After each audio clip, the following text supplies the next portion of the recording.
Hold the line! They are advancing! War is often described as senseless, chaotic, a tragedy without winners. But that's not entirely true. There are winners. There have always been winners. And understanding who they are and how the money moves tells you something uncomfortable about why wars keep happening even when everyone claims to want peace. War is often described as... Let's start with the obvious one: weapons manufacturers. Every bullet fired, every missile launched, every tank that rolls off a production line was bought from someone. During World War I, companies like Vickers in Britain and Krupp in Germany turned into industrial giants almost overnight, selling artillery and warships to governments desperate to outproduce each other. The more the war dragged on, the more orders came in. A stalemate wasn't bad for business. A stalemate was fantastic for business. This pattern repeats with eerie consistency. In World War II, American companies like DuPont, General Motors, and Standard Oil converted their factories to produce explosives, vehicles, and fuel for the war effort, and their profits climbed dramatically as a result. The United States wasn't just fighting a war, it was running the largest industrial expansion in its history, funded by wartime contracts. By the time the war ended, a handful of firms had grown into the corporate titans that would define the American economy for the rest of the century. Then there's the part people talk about less: reconstruction. Bombing a country and rebuilding it turns out to be a strangely efficient way to generate 2 rounds of profit from a single conflict. After the 2003 invasion of Iraq, companies like Halliburton and its subsidiary KBR received billions of dollars in contracts, first for military logistics, then for rebuilding infrastructure that had just been destroyed. The same industries that profit from the destruction often turn around and profit from the cleanup. Oil is another thread running through almost every modern conflict. Wars disrupt supply, and disrupted supply sends prices soaring. When tensions spike in the Middle East, energy companies and oil-producing nations often see their revenues jump, even if their own territory isn't touched.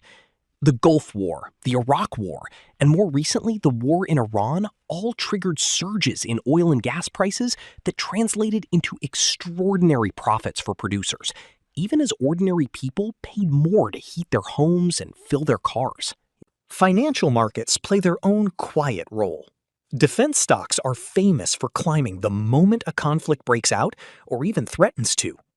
Companies like Lockheed Martin, Raytheon, and Northrop Grumman routinely see their share prices rise on news of escalating tension, because investors know exactly what's coming next: bigger government contracts, bigger budgets, bigger orders. There's a reason people half-jokingly call the defense sector recession-proof. It isn't tied to consumer spending or economic cycles the way most industries are. It's tied to fear, and fear is not exactly in short supply. This is what Dwight Eisenhower was warning about in 1961 in a speech that gets quoted constantly but rarely followed. As a 5-star general and outgoing president, he coined the phrase military-industrial complex to describe the tangled, self-reinforcing relationship between the armed forces and the defense industry. His concern wasn't abstract. He'd watched an entire economic ecosystem grow up around the production of weapons, one with its own lobbyists, its own political influence, and its own interest in making sure the money kept flowing. A permanent arms industry doesn't just supply wars. Over time, it can start to shape whether wars happen at all. None of this means individual soldiers, families, or nations benefit from war. Quite the opposite. The people fighting and dying are almost never the people profiting. That's part of what makes this uncomfortable. The costs of war are personal, physical, and immediate.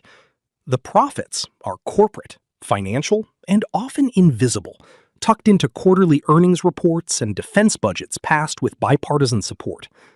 The people paying the highest price and the people collecting the biggest checks are rarely the same people. And this dynamic isn't unique to any one country or era. It shows up in ancient empires funding conquest through plunder, in colonial powers extracting resources under military occupation, in modern private military contractors billing governments by the day. Wherever there's organized violence, there's usually someone keeping the books, and those books tend to show a profit. So the next time a conflict breaks out, and you hear the phrase, "everyone loses in war," it's worth asking who exactly everyone includes. Because somewhere, quietly, a defense contractor is watching their stock price climb, an oil executive is recalculating next quarter's projections, and a reconstruction firm is already drafting a bid.